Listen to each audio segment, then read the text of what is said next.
Bien, entonces, esto, digamos, esta idea que trae el autor, que es el colbertismo, ¿sí? El colbertismo está muy ligado a modelos nacionales. ¿Por qué? Porque la formación de los estados modernos está acompañado con este plan, con este modelo económico denominado mercantilismo.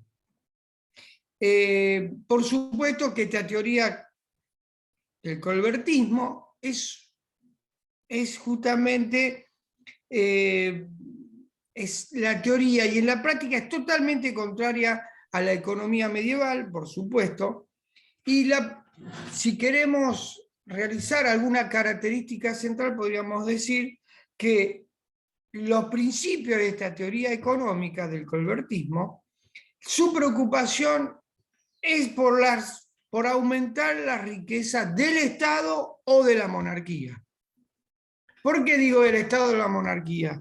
Porque, por ejemplo, con Luis XIV de Francia dice, el Estado soy yo. Entonces depende, digamos, del contexto mucho. Entonces, con esta propuesta lo que se busca es aumentar el poder del rey, por supuesto, en las posiciones. Los príncipes del Renacimiento también en búsqueda y con una soberanía no muy definida todavía, ¿no? Entonces estaba todavía un mapa político muy, pero muy dinámico. Frente a esta, me parece a mí, una de las características comunes que tienen todos los mercantilismos es en cuanto a la posesión y a la producción, ¿no?, de metales preciosos, como el caso del oro y la plata. En esto se pueden dar todos los mercantilismos y es un indicador muy fuerte donde en un comercio entre sus colonias y la metrópoli, se puede decir, si hay metales preciosos en su intercambio, es muy posible que se defina como mercantilismo. ¿Preguntas? Las diferencias comerciales, porque cuando decimos diferencias comerciales en este mercado tan complejo, ¿sí?, porque es muy complejo el mercado por la demanda y la producción todavía no muy definida, ¿no? Entonces, las diferencias comerciales eran tremendas entre un estado en formación, una monarquía, y esto llevó adelante una carrera comercial donde los británicos tuvieron superioridad. ¿En qué sentido, profesor? Y justamente en el transporte. La vía marítima que desarrollaron los británicos fue muy fuerte, a pesar que también fue muy acompañada por Portugal, ¿sí?, sobre todo con Enrique el Navegante, donde todas las expediciones se hicieron sobre las costas de África, ¿sí?, porque acuérdense que se contrajo el Mediterráneo con la expansión musulmana. Esto trajo aparejado nuevas expediciones en busca de las especies de las Indias orientales, podemos decir, el reinado de Castilla lo que hace es buscar otra ruta marítima, y así se topan con América. Digo, este proceso está muy marcado y se inicia a partir de esta carrera marítima, ¿no? Por supuesto que los británicos lo que empezaron a desarrollar son los transportes de vía marítima de carga, para de alguna manera trasladar las materias primas, y no solamente eso, sino también todo lo que iba a llevar adelante el beneficio del mercantilismo. Esto también estaba acompañado con la piratería, que luego va a ser un factor determinante para, sino cómo de todo el metálico que iba de las colonias americanas, nos explica, hacia los reinos de Castillas, hayan quedado empobrecidos, ¿no? Entonces, esos metales preciosos, ¿a dónde fueron? Justamente se fueron a Londres, ¿no? y mayormente una respuesta son a partir de la piratería, que el año que viene vamos a ver algunas cosas también con respecto a esto. El mercantilismo, otra característica que puede darse es que la intervención directa del Estado en la economía. Para el autor, esto de crear industria todavía es muy poco, podríamos decir, un principio manufacturero, ¿sí? Esta manufactura que está relacionada con la agricultura. Por supuesto que esta relación agricultura y la industria manufacturera hay una relación de diferencia de ganancia. La ganancia va a estar justamente acentuada en la transformación de la agricultura, de las materias primas, y esto llevó a un aumento demográfico. Es una variable y un factor que determina justamente el aumento, digamos, por el auge del comercio y la llegada al comercio. El transporte ha tomado esto de llegar a cualquier fin, ¿no? Esta búsqueda de mercados. En este proceso podríamos decir que el mercantilismo como perfil económico, como teoría y práctica que debe ser contextualizada, reúne la producción agrícola con la producción industrial. Esto es muy importante porque estamos hablando casi ya llegando a lo que nosotros conocemos por la división general del trabajo, ¿no? Países, que esto se va a dar al fin del siglo XIX y principio del XX, con estados totalmente pecuarios y estados o países industriales, ¿no? Esto va a terminar con esta concepción. ¿Qué es lo que de alguna manera van a ir buscando los estados que no intervinieron en este mercantilismo? Cuando decimos el mercantilismo, esta relación con las colonias, como el caso, podríamos decir, de Francia y Alemania, y el caso también, si no se asocian a los británicos, el caso de los Países Bajos, Portugal, es buscar un camino diferente en cuanto al autoabastecimiento, ¿no? De poder producir sus propios alimentos para luego también esta burguesía conformar una nueva industria. Por supuesto que esto llevó aparejado a la creación de monopolios. Si no había competencia, los monopolios, por ejemplo, un monopolio muy fuerte era el del transporte británico. Las compañías comerciales estaban en manos de comerciantes y de la burguesía británica mayormente, sobre todo en lo que es la costa, porque la relación, los británicos con Portugal toman posesión también en África, sobre todo en Guinea y en Sudáfrica, más tarde en el siglo XIX. Esto va a llevar justamente a relaciones comerciales. Las relaciones comerciales, o sea, toda la relación importante entre un Estado y la otra, se realizaba a través de tratados comerciales, ¿no? Entre un Estado y otro Estado monárquico, lo que sea, se realizaba a través de tratados comerciales, ¿sí? Con respecto a las colonias, se realizaban justamente a relaciones coloniales, ¿sí? Con la metrópoli. O sea que esto es lo que tiene que ver con el monopolio, yo no podía venderle a otro que a España o a los reinos de Castilla, o en el caso de Portugal, a las Islas Británicas. ¿Estamos? Esto pues, se fue marcando en esta política. En la práctica, para el autor, hay varias corrientes, la anglo-holandesa, como les sostuve hace un rato, ¿sí? Donde los comerciantes y los negocios eran soberanos del Estado. Esto es importante mencionarlo. En el caso de Francia existe un colbertismo, o sea, una formación de un Estado, ¿sí? Con importancia en la industria. Y ya sabemos que anglo-holandesa la importancia estaba en el comercio, porque la industria ya la habían adquirido ellos. En el caso italiano-español, la preocupación estaba justamente el problema monetario. ¿Por qué? Porque todo el metálico fue de alguna manera vaciado, no solo en el transporte por la piratería, sino también todo lo que de alguna manera conllevaba también fracturar este comercio mercantil a través del contrabando. Y con respecto a Alemania, es justamente mantener una administración. O sea, se preocupó más que nada en mantener una administración. Acuérdense que el Sacro Imperio Romano Germánico todavía seguía con ciertos conflictos, por lo tanto lo que buscaba era cómo va a administrar internamente para luego expandirse económicamente. Pregunta. ¿No hay preguntas?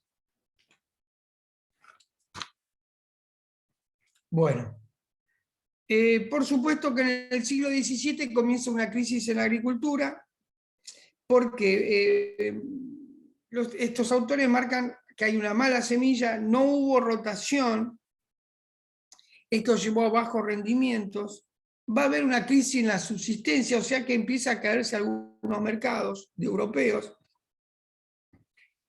Las malas cosechas va a tener un problema tremendo. Esto también llevó a que busquen los mercados de las colonias, ¿no? Es muy importante esto, porque el Mediterráneo se encontraba todavía, digamos, ya en curso de poder restablecer su comercio, pero mayormente se centralizó ahora en el Mar del Norte. Podríamos decir que el comercio y las burguesías entre Inglaterra y Francia fueron buscando abastecerse, autoabastecerse. La agricultura intensiva va tomando otro camino a través de la rotación y aplicación de algunos abonos para poder buscar mayor rendimiento en la tierra. Y podríamos decir que Holanda e Inglaterra, con respecto a las colonias, fueron de alguna manera buscando y generando y modernizando los puertos. Esto también fue un elemento esencial para la carga y descarga de cada uno. Podríamos decir que esto llevó a Europa a una diferenciación, digamos, en cuanto al norte y al sur. Esta diferenciación está dado no solo en lo político, sino también en lo económico, ya que acuérdense que Inglaterra, Francia, Portugal y España en las islas del Caribe eran lugares donde más se extraían estas materias primas tan necesarias y tan demandadas, como la caña de azúcar, el café, el cacao. ¿Sí?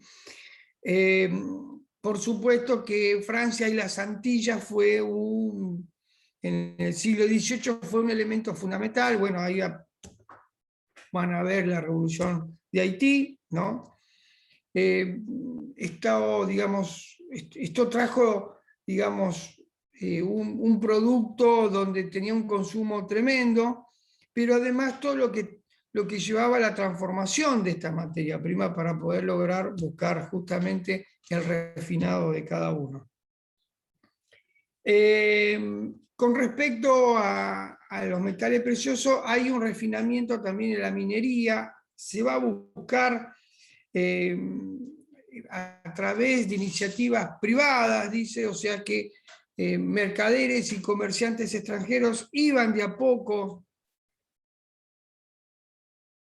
digamos, una vez que llegaron, empezaron a controlar las fases de la producción, también van controlando el comercio, por supuesto, a través del comercio controlaban la fase de producción, y podríamos decir que la industria de a poquito, que estaba de forma manufacturera en el campo, la mayor población estaba en el campo, la generación y el origen de las industrias hace que la población del campo vaya a las ciudades por la demanda de mano de obra, y la industria va tomando un protagonismo tremendo en las ciudades por parte de la burguesía para digamos, desplazar al campo, o sea que el campo pasa a ser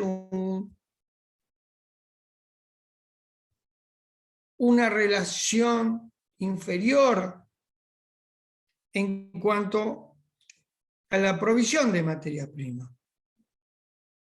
¿A qué me refiero? Es que el precio lo van a poner la demanda, no la oferta. Entonces, acuérdense también las epidemias que también surgieron en las ciudades, también por la gran cantidad de gente que no estaban muy bien preparadas estas ciudades para aglomerar tantas personas, ¿no?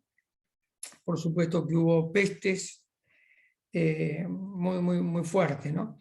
Esto impactó, digamos, en cuanto a Europa, en las ciudades mercantiles de Italia, ¿no? Italia quedó rezagada porque ya el centro de gravedad en cuanto a lo político-económico ya no estaba en el Mediterráneo, sino, como les mencionaba al principio de año, fue desplazado hacia el Mar del Norte.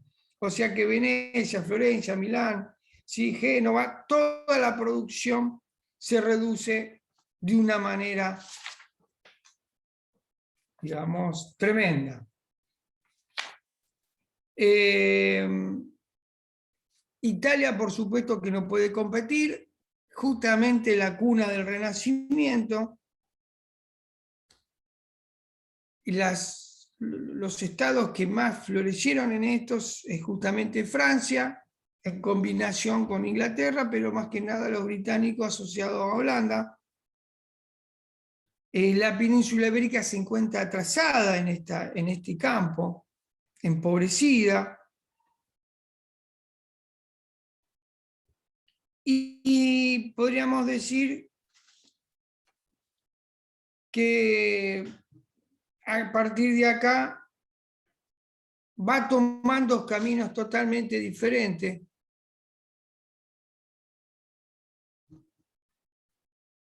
La industria va llevando todo un proceso, vamos, con un dinamismo tremendo en la producción. Y además que el mercantilismo y el comercio también tecnológicamente va impactando en el transporte, ¿no? El avance tecnológico, aumentando la velocidad y aumentando la tecnología, y sobre todo con la llegada de la máquina de vapor. También empezaron a trazarse nuevos caminos para lograr buscar también en forma de vincular el norte con el sur, el aspecto fluvial y marítimo, por supuesto. Empiezan a haber transacciones a larga distancia, esto también es muy importante. Y acá aparece justamente una administración que está controlando justamente entre Estado y Estado, o monarquía y monarquía, los centros de distribución. O sea que el comercio europeo de ultramar solamente lo manejaba Inglaterra y Holanda.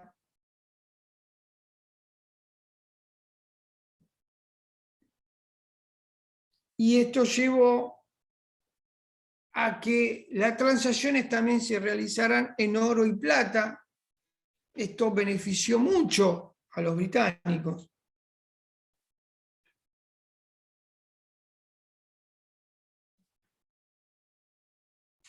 Pero acuérdense que Francia venía pensando ya en una revolución totalmente política, cosa que le gana de mano, por supuesto, Norteamérica con las colonias angloamericanas. Podríamos decir que los franceses hicieron mucho pie en lo que es en las Antillas. Esto también favoreció en el siglo XVIII la decadencia de China. Asia venía de mal en peor. Turquía en búsqueda de poder llevar adelante una conformación luego de la caída de Constantinopla. Persia en conformación también de un Estado islámico, y la India, que luego va a ser justamente parte de la colonia británica. Podríamos decir que, para cerrar un poco esta idea, que América del Norte, con los ingleses y los franceses, ha llevado adelante una forma favorable en cuanto a porque lo que llama la atención también es que América del Norte ha tenido un proceso diferente a lo que es la América hispana, ¿no? El proceso fue una industria que se llevó adelante a través de estas colonias, una industria pesada, porque también lograron justamente, antes que Alemania, una industria pesada a través del ferrocarril. El ferrocarril les permitió, digamos, la llegada del ferrocarril les permitió un avance tremendo en lo que es en el siglo XIX. Podríamos decir que esta época es una época de variedad de bienes, de consumo, el empleo del dinero, la moneda, aparecen todas las transacciones bancarias, hay ya aparejado, digamos, el crecimiento de las grandes ciudades, ¿sí? París, Londres, Manchester, Liverpool, ¿sí? Ámsterdam, Lisboa y Portugal, bueno, son las que mayormente fueron. Lisboa, como capital de Portugal, también tuvo cierto protagonismo. Madrid estuvo más que nada rezagada, mayormente el crecimiento lo tenía Barcelona. Profe, una duda. Pregunta. ¿En ese momento hubo una especie de fisiocracia o ya no? Todavía no. La fisiocracia viene más tarde porque estamos hablando del mercantilismo, ¿sí? Claro, mercantilismo. Y formación claro, la formación del Estado moderno.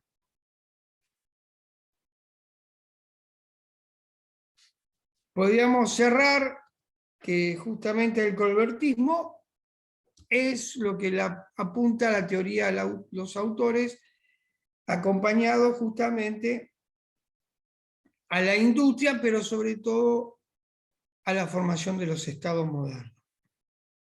Después vamos a ver con Hobbes, con el Leviatán, cómo estos estados ya de alguna manera conforman una organización jurídica. Y ya se deja de lado este mercantilismo para denominarse ya un capitalismo más que tenga que ver con el libre mercado. Y ahí sí estamos entre la transición entre los fisiócratas con Adam Smith. ¿Estamos? Sí, profe. Bien.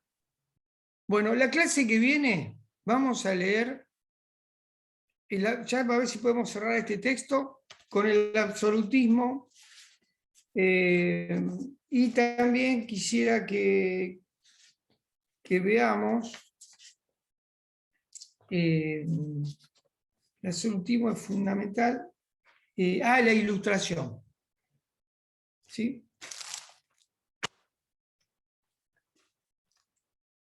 ¿Estamos? La clase que viene terminamos este texto y si hay alguna pregunta de la reseña también voy a cambiar la fecha. ¿Sí? Buenísimo, profe. Perfecto. Bueno. ¿Preguntas? ¿No hay? Bien. Bueno, dejamos acá, si el miércoles que viene le damos y cerramos este texto.